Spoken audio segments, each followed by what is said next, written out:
Olá, gente! Vamos lá a mais um capítulo dessa obra Medicina da Alma, que a gente está acompanhando toda semana. Eu estou muito animada, tá? E a cada semana venho aprendendo, né? E para mim é uma satisfação vir aqui gravar, né, a leitura e compartilhar com vocês. Eu sei que facilitar a leitura está fazendo a diferença na vida de algumas pessoas. Eu quero agradecer às pessoas que estão vindo, deixando suas mensagens, né, de estímulo, de agradecimento, de carinho. Então, para mim é muito gratificante estar tanto lendo, porque eu me enriqueço com a leitura, como também estar aqui compartilhando com vocês. Tá certo? Então, hoje, ó, o título é A Dor e o Sofrimento. É o capítulo 15, ok? Sempre mostrando aqui o livro, né, Medicina da Alma, do autor Robson Pinheiro. Né? A gente já sabe que é uma obra mediúnica pelo espírito José Pegleper. Se você está chegando aqui agora e não conhece, né, a história do José Pegleper, eu te aconselho a ir lá no começo, nos primeiros capítulos, né, na verdade na introdução, nos primeiros vídeos, que o autor conta. E essa parte eu li, tá lá no começo, tá certo? Conta como foi que se deu os primeiros contatos dele com esse espírito, tá? Vale a pena ver. Dá uma passadinha, volta alguns vídeos e eu tenho certeza que vai valer a pena. Porque quando a gente conhece a história, né, a gente começa a criar uma identificação, a gente começa a entender melhor, né, e até mesmo valorizar a obra, né, desse autor e principalmente, né, saber da seriedade, tanto do autor como do espírito, que tem a intenção de esclarecer, né, esclarecer a gente sobre como é que se dá esses processos terapêuticos, né, honrando o nome Medicina da Alma, como é que a espiritualidade maior, eles intercedem por nós, como é que as práticas, né, que ficaram tão crescentes nesses últimos anos, né, as práticas integrativas, né, também os tratamentos holísticos. Então, o autor vem mostrar nessa visão holística lá no começo, ele vem tratar também a cada capítulo vem esclarecendo sobre os corpos, né, dando uma geral na anatomia sutil. Então, para que a gente possa entender, né, a cada capítulo, eu te aconselho a voltar também e ver os outros vídeos, tá certo? Mas vamos lá, hoje nós vamos começar então agora a leitura desse capítulo chamado A Dor e o Sofrimento. Há como considerar o problema da dor como sendo basicamente duas procedências, embora outras observações existam a respeito.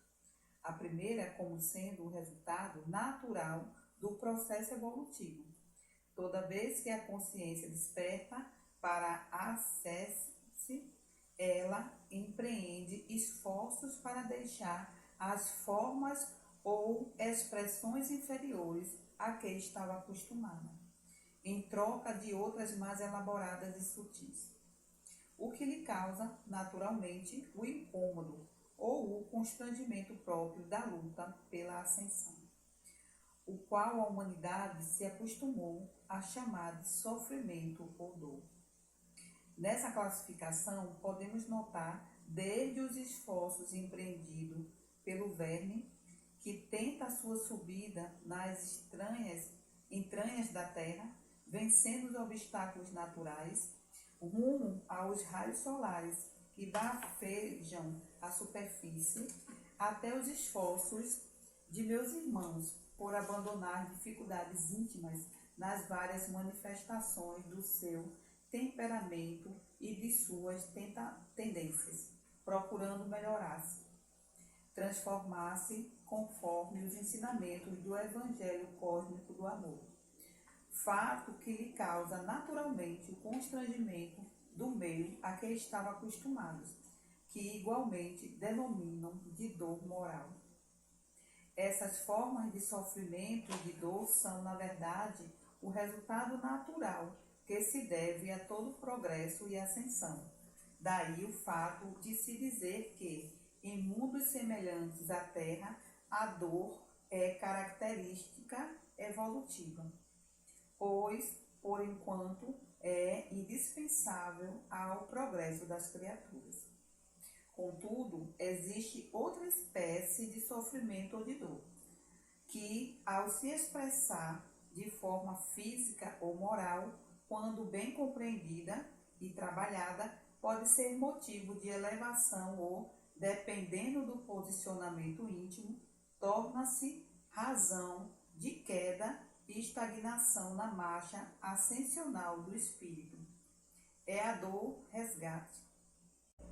A dor e o sofrimento da expiação são os incômodos físicos ou morais resultantes da conduta equivocada, tanto no passado recente como remoto, e da ação corretiva da lei da harmonia universal, a que chamamos de karma, ao promover o reajustamento do meio afetado pelo comportamento humano, com a natural reforma do indivíduo que deu origem ao seu desequilíbrio. Nessa categoria estão as manifestações de débitos do pretérito, que se revelam, por exemplo, na enfermidade física ou nas deficiências de várias ordens, que nada mais são do que a correção da parte para a harmonia do conjunto, sob qualquer ângulo pelo qual se analise a questão das curas ou de uma medicina espiritualizada. Há que se considerar o fato kármico, pois a esse imperativo da suprema lei não pode furtar-se. Vendo por essa ótica, a dor e o sofrimento não são sinônimos de elevação, mas atuam como bússola que nos indica o caminho a ser percorrido para a reconstrução daquilo que no passado nós contribuímos para a desarmonização. Esse tipo de sofrimento de que falamos não está nos planos originais da Suprema Consciência em relação aos seus filhos encarnados ou desencarnados. Ele resulta unicamente da colheita obrigatória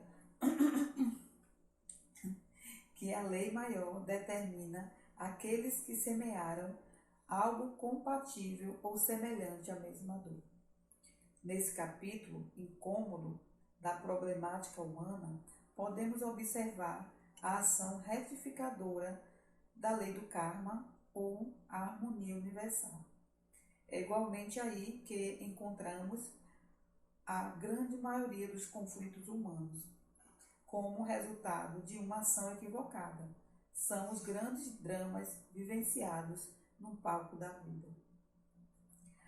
A grande procura dos homens por milagres ou soluções sobrenaturais e imediatas para seus problemas resulta da ignorância que lhe caracteriza a existência quanto às leis que nos regem os destinos. Procura-se ficar livre do incômodo, do sofrimento e das enfermidades, sem contudo querer reparar o erro que o gerou. Eis quando entra em ação o conhecimento espírita, a instrução racional quanto às leis que regulam no universo as relações entre os seres, as leis que nos facultam o entendimento da problemática humana. Para solucionar as dificuldades que incomodam os meus irmãos, a instrução e a reeducação de suas consciências é o melhor remédio. Por isso, não nos cansamos de falar, ao longo dessas páginas, que a terapêutica do Evangelho é a única que reconhecemos com eficácias para sanar as dores e os sofrimentos no panorama triste do planeta terreno.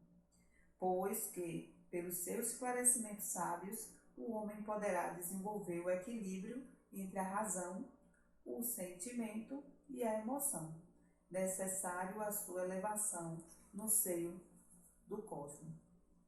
Certamente existem aqueles sofrimentos resultantes de desejos não realizados, de endurecimentos íntimos em várias questões da vida e de persistências em pontos de vistas que desafiam a lógica e o bom senso.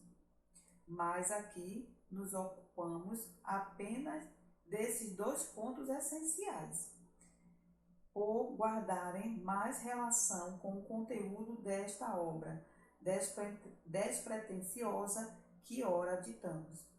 Um dos nossos objetivos é justamente desmistificar essas questões tão relevantes para a harmonia do homem integral. A busca de si, o autoconhecimento, a busca de si, o autoconhecimento, ele repete, o autoconhecimento será a forma adequada de curar-se desses problemas enfrentados na caminhada evolutiva, sejam quais forem as suas procedências, pois o homem só será feliz à medida que desenvolver o otimismo, mesmo que, ao seu lado, as situações se manifestem com intensidade constrangedora. A dor desperta a alma para a necessidade de descobrir-se, de aperfeiçoar-se, mas só o amor, conquistado a partir do autoconhecimento, poderá elevar a criatura aos píncaros da vida, tangendo na alma as cordas sensíveis da realização superior. Ô, gente, vou fazer um comentário aqui. Vocês veem, né? Ele deixou bem claro aqui duas coisas, né? Primeiro, né, a terapêutica do Evangelho do nosso Mestre Maior Jesus, que é terapia para todas as almas, né? Mas, gente, outra coisa também que ele falou, que Jesus também falava, né? A questão do autoconhecimento, né? E Sócrates, ó, bem lá atrás, antes do Cristo, também já nos alertava, né? Conhece-te a ti mesmo, né? Porque se a gente é capaz de olhar para dentro da gente, fazer essa viagem interior, a gente não vai esperar que ninguém aponte o dedo. A gente não vai entrar em conflito com as outras pessoas que ficam nos acusando, porque quando a gente tem coragem de olhar para dentro da gente, que a gente deixa o nosso orgulho de lado, a gente é capaz de fazer um juízo de valor. Se aquela crítica, ela realmente tem fundamento ou não. Não é verdade? Quando a gente também tem coragem para fazer essa caminhada do autoconhecimento, a gente vai também olhando quais são as nossas tendências, má tendências e também as boas tendências, né, gente? Né? Porque a gente tem um eu humano, mas também a gente tem o nosso eu sagrado.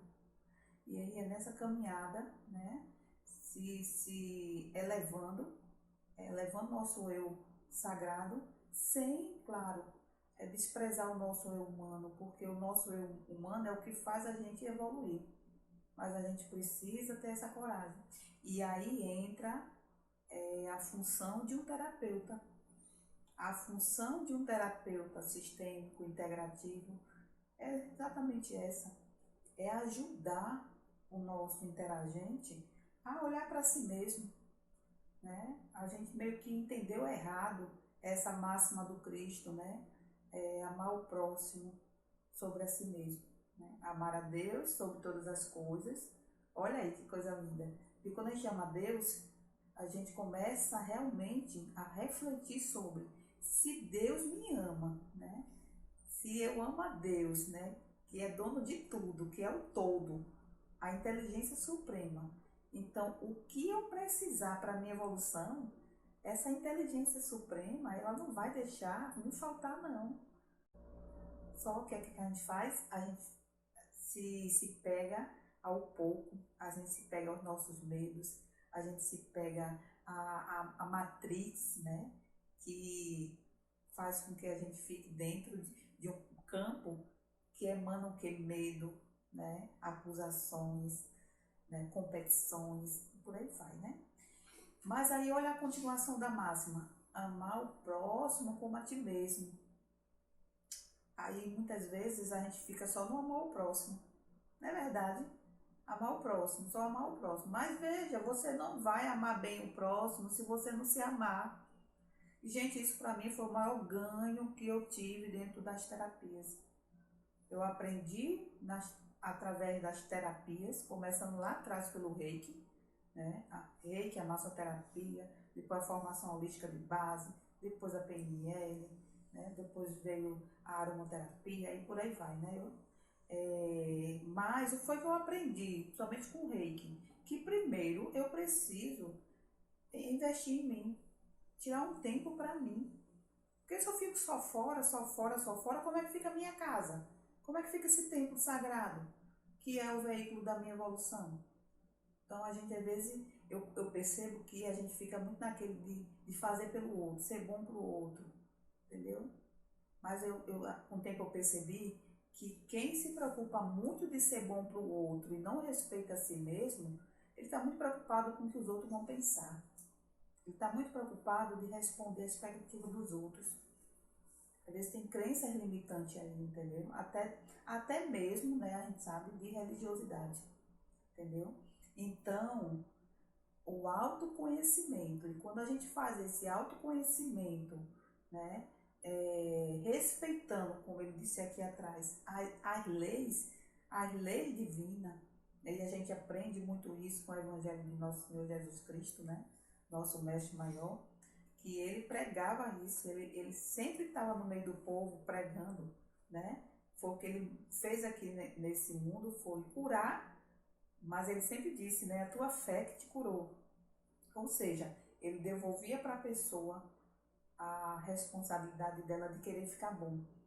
Porque também ele sabia, né, e como ele dizia, né, que vais e não peque mais. Porque se a pessoa voltasse a ter os mesmos comportamentos, né, a ter o mesmo padrão vibratório, ia adoecer de novo. Então, Jesus foi um grande físico quântico, foi um grande terapeuta, né? Ele curava, ele sabia manipular os fluidos da natureza, né? Com todo respeito, para levar a cura, ou seja, atender o pedido daquela pessoa que estava querendo aquilo. A pessoa manifestou um desejo, ele facilitava, ele ia lá e curava, mas ele também alertava, né? E outras tantas passagens, né, gente? Enfim, o autoconhecimento. Vamos ter a devida atenção, principalmente nós terapeutas, porque os próprios cursos de terapia, a gente vai se lapidando, viu, gente? Isso é muita prática, né? As formações, primeiro é para a gente mesmo, tá? É o investimento que nós terapeutas fazemos na gente, para que a gente possa cuidar melhor, orientar. E o cuidar não é ficar carregando a pessoa, não. É cuidar, tem hora que a gente precisa fazer um cuidado terapêutico mesmo, né? Tem as terapias corporais, né? Tem as terapias de reiki, né? Que são energéticas, mesas radiônicas, né? Já tem aquelas terapias que é mais de levar o cliente a uma consciência, né, da situação, como a constelação familiar, que é maravilhosa, eu amo. Eu amo a mesa radiônica também, que ali na hora que a gente está trabalhando, a gente também está levando o nosso cliente a uma consciência maior. Voltando à leitura. A lei do karma e a reencarnação. Em todos os casos que envolvem a ação espiritual, não se poderá esquecer a existência da grande lei da palingenésia. Palingenésia. Vamos ver o que é? É uma nota aqui, a nota número 61. Palingenésia, do grego palin, repetição. De novo, mais genes, igual a nascimento.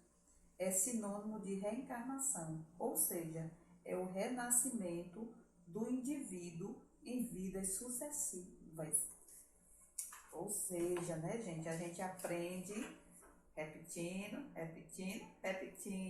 né? até a própria natureza, né? A própria pedagogia da vida, pedagogia divina, né? Faz isso, né? Nos dá a oportunidade da gente reencarnar, né? Para a gente ir se aperfeiçoando, né? Aos poucos. Então, olha, voltando aqui, tá? E sua ação através do tempo, pelos renascimentos do espírito, sempre vinculado ao seu passado.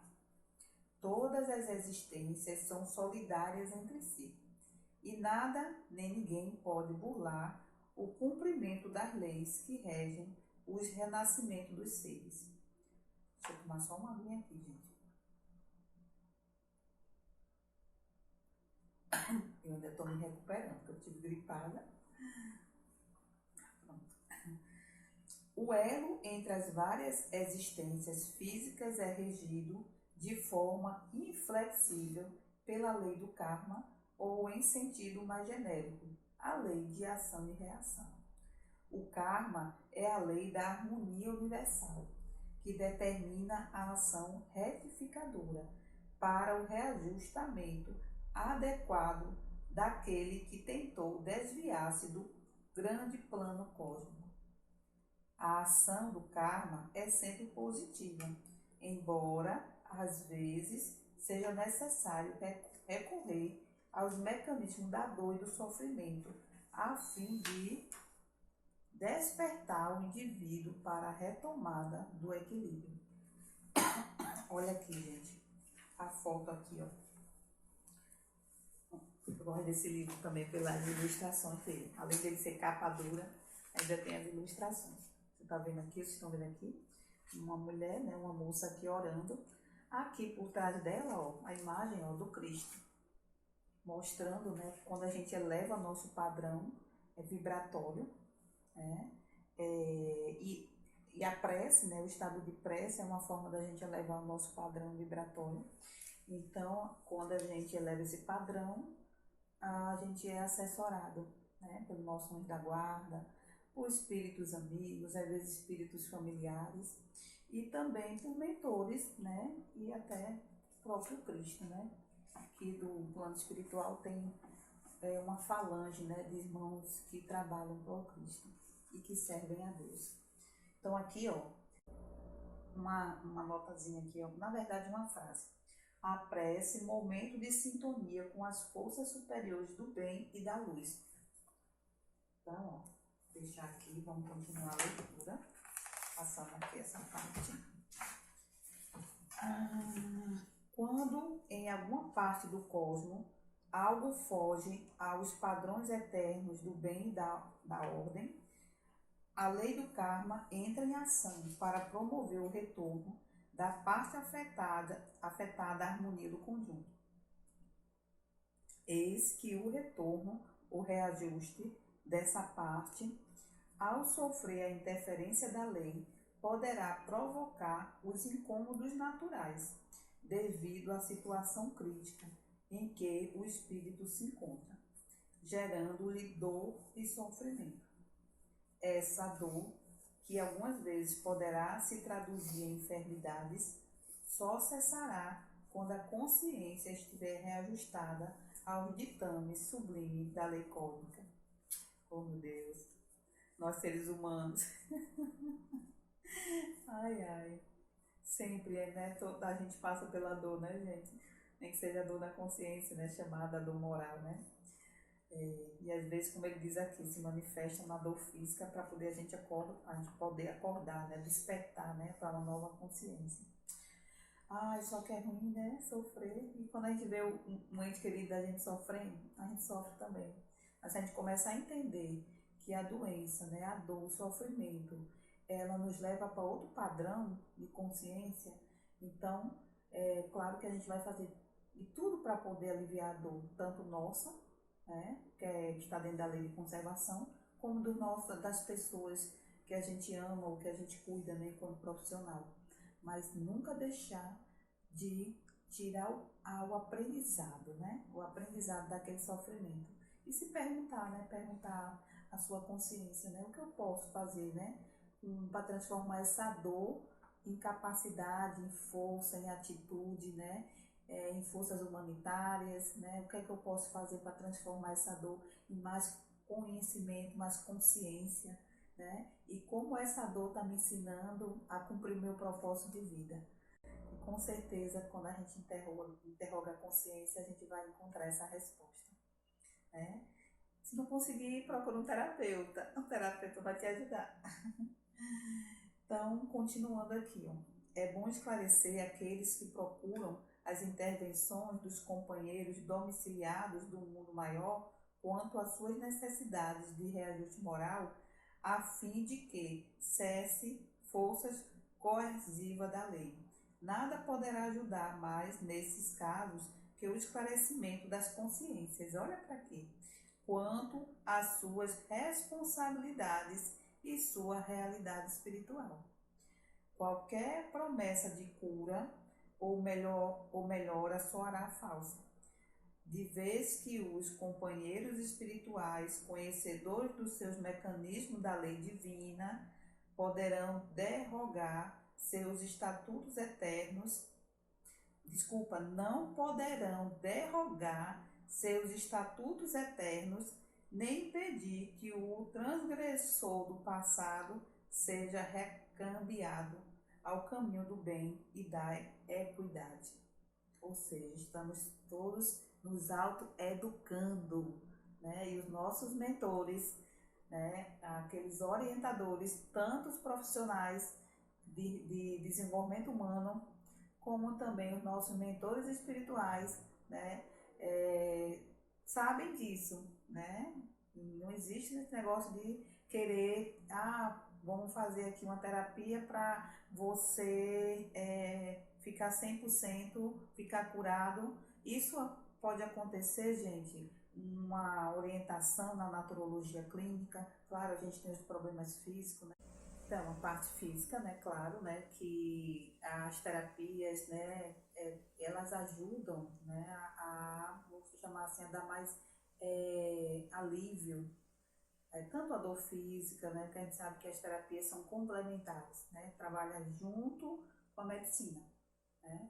Na naturologia clínica a gente faz algumas intervenções, né, a mais, com essa parte de alimentação, como também da terapia Ayurveda, principalmente desintoxicação, que é a parte que a gente mais trabalha, né, tirando os excessos, mas a gente percebe que mesmo trabalhando com alimentação desintoxicante, né, a gente trabalha também com a mente do cliente, né, levando a ele a uma reeducação, né, para que os excessos sejam repensados, né? Porque assim como o nosso corpo ele se intoxica ou ele guarda excessos, a mente também.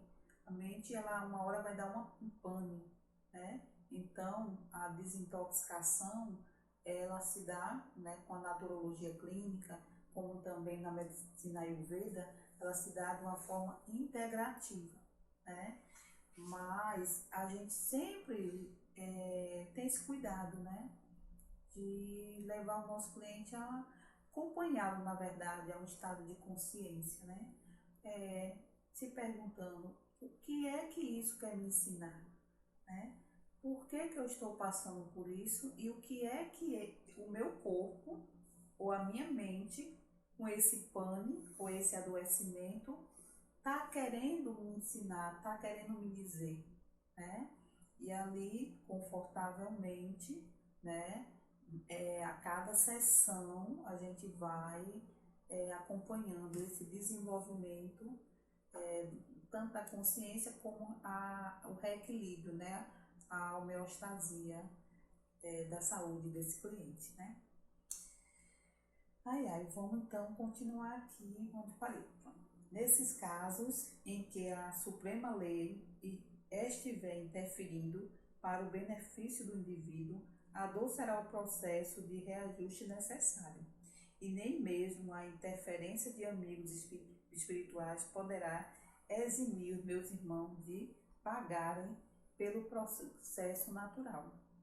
Passarem pelo processo natural, embora muitas vezes o comportamento, as vibrações elevadas e a transformação íntima real possam amenizar o andamento da ação kármica.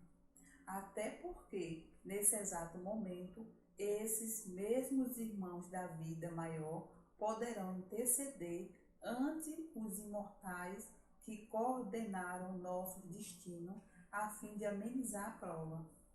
No entanto, nunca poderão interferir definitivamente, pois isso é prerrogativa da lei, que o fará somente após o completo reajuste da parte afetada, nesse caso o homem, o que se dará por meio do corretivo abençoado do sofrimento, a fim de despertar o ser para a necessidade de retomar o caminho do amor, única forma de se reabilitar perante a própria consciência. Levando-se em conta essa realidade, o cuidado que se deve ter com as promessas de cura de enfermidades é sobremodo ampliado quando se considera a ação benéfica do karma, pois mesmo tendo uma visão ampla da problemática dos meus irmãos, os desencarnados responsáveis jamais prometem curas ou resolução de problemas, pois a ação das inteligências extrafísicas que estão a serviço do Cristo não se submetem aos caprichos humanos. E mesmo detendo recursos que possam desafiar os atuais progressos da ciência terrena, as interferências serão consideradas à luz das conquistas do merecimento de cada um, ou da necessidade ante os impositivos da lei. Não nos esqueçamos da terapia do amor, apresentada pelo Cristo como forma de sanar todos os males do panorama da Terra, e entreguemo-nos à sua vontade soberana, pois Ele é o divino médico de nossas almas, que com certeza saberá ministrar o medicamento adequado aos nossos reajustes interior. Na visão cósmica que nos proporciona o Espiritismo, ao nos esclarecer quanto às leis do karma e do renascimento, podemos apreciar a dor, as dificuldades, o lar difícil, o patrão complicado ou o filho problema, são recursos medicamentosos necessários àqueles que se encontram distante dos ideais nobilitantes, os que ainda precisam das dificuldades diárias, como doses homeopáticas para que não resvalem pelos precipícios das realizações inferiores. A cada caso é ministrado o remédio correspondente, e a lei que tudo governa jamais erra no remédio empregado. Embora esse mesmo medicamento possa se manifestar amargo ao paladar, é a reação referente ao nosso passado que emerge da nossa intimidade, reclamando o reajuste. Então, meus irmãos, vou parar por aqui. Agora vai começar a parte das perguntas e da resposta, mas como tem muitas perguntas e respostas, eu vou dividir esse vídeo em duas partes, tá certo? Nós vamos parar por aqui, né? Frisando novamente que o autoconhecimento é o caminho, tá? Por isso que as terapias, né, elas vão sempre convidar o autoconhecimento, a autorreflexão, tá certo? Eu vejo, assim, até na minha jornada mesmo, tá, como terapeuta, né, e hoje, né, como mentora de terapeutas reikianos, eu vejo que a técnica, né, Vamos lá. A técnica, eu vejo que muitas vezes é a preocupação maior, né, dos reikianos quando começam, né, de dominar a técnica. E eu venho percebendo, com esses anos, né, de mentoria em reiki, que a maioria deles fogem ao aprendizado, né, ao que o reiki quer nos levar, a filosofia do reiki, né. O reiki é muito mais sobre a gente, sobre o nosso autoconhecimento, sobre um desenvolvimento de uma mentalidade, né? Até chegar a uma mentalidade de mestre, mas eu vejo ali que existe essa dificuldade de entender essa parte, né, da filosofia, né, ao qual, né, Mikao Usui redescobriu, porque na verdade existe de muito tempo, desde antes do Cristo, né, a terapia Reiki, a terapêutica Reiki.